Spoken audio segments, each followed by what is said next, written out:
só tem uma maneira da gente perder elas, se a gente acreditar nisso que eu acabei de falar. Se a gente achar que está ganha, colocar o salto alto.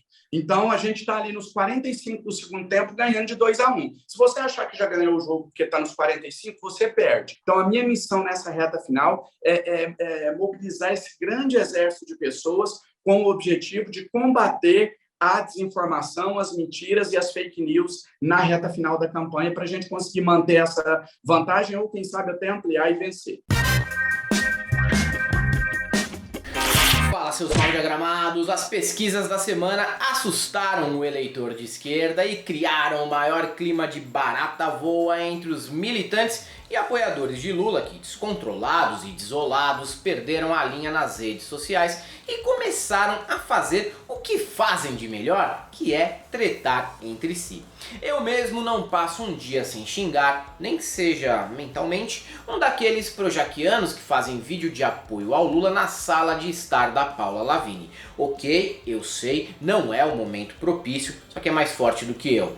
Porém, ao mesmo tempo que os levantamentos sugerem uma leve evolução na intenção de votos no mito, eles mostram também um cenário cristalizado com Lula atingindo algo próximo de 53% e Bolsonaro 47%. De lavada seria mais gostoso, só que gol de joelho vale tanto quanto gol de bicicleta. Com isso, temos mais uma vez o reforço de um cenário quase imóvel. Basta dar uma olhadinha no Datafolha. Vamos aos números absolutos para entender como esse quadro se concretiza estatisticamente. Bolsonaro precisou de 2 semanas, uma dezena de crimes eleitorais e convidar o Pablo Marçal para virar o Janones dele e no fim de tudo obteve apenas 0,55% de crescimento nos votos válidos, indo de 47,32 para 47,87. E Lula caiu os mesmos 0,55 em 2 semanas, indo de 52,68 para 52,13. Repito, esse foi o cenário de 14 dias. Daqui até domingo que vem não temos nem 10 dias. Inclusive é essa mesma cristalização que faz com que nenhum candidato tenha crescimento exponencial, apenas em linha. Para que Bolsonaro passasse Lula nesse mesmo ritmo, ele precisaria de mais 8 semanas, no mínimo. E em 8 semanas, eu quero estar sofrendo o meu 8º coma alcoólico para celebrar o retorno de Lula à presidência. A consolidação é confirmada também pela Quest, que mostra o seguinte cenário quando falamos do critério de merecimento. E o que isso quer dizer? Quer dizer que para o eleitor o desejo de reeleição do Bolsonaro segue sendo menor que o desejo de retorno do Lula. Além disso, o voto em Lula parece mais convicto que em Bolsonaro. Basta ver que a maioria dos eleitores do ex-presidente vota nele para elegê-lo, enquanto os eleitores do Bolsonaro votam nele apenas para derrotar o PT. Entendeu a diferença? E o antipetismo, como sabemos, é um fenômeno aglutinador de muitos segmentos ressentidos da sociedade, como os lavajateiros, os bolsominions, os piramideiros, adeptos do sistema de semi-escravidão, neofeudalistas, narcogarimpeiros, milicianos e bandidos de todos os tipos, inclusive os fardados. Outra coisa que dá para levar em consideração é um artigo dos professores Dalson Figueiredo e Hernani Carvalho para o Estadão, que ilustra ainda mais as dificuldades de Jair Bolsonaro, que está atrás de Lula por 6 milhões de votos. Não é pouca coisa não. De acordo com o artigo, os professores chegaram à conclusão de que existem 9 diferentes cenários de transferência de votos. Lula venceria em 8 destes cenários, enquanto Bolsonaro venceria em apenas um deles, precisando de uma transferência superior a 80% desses votos. A análise dos professores tem como base o fato de que votos nulos, brancos e abstenções são praticamente estáticos e dificilmente esse bloco faria alguma movimentação tectônica para causar surpresas nas eleições. E isso com base, é claro, em eleições anteriores, principalmente as de 2014 e 2018.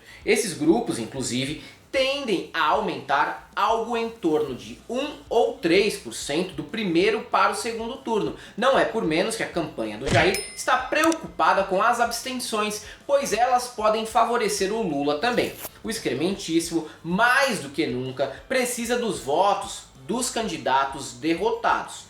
Isso é fato. Só que esses votos não virão totalmente para o colo dele, por isso a meta agora é roubar também alguns votinhos do Lula. Entendem a dificuldade do cara? Mas é impossível conseguir isso, Helder, ele não vai virar? Também não é impossível, mas é extremamente improvável e nisso, mais uma vez, temos o tempo como aliado do ex-presidente Lula.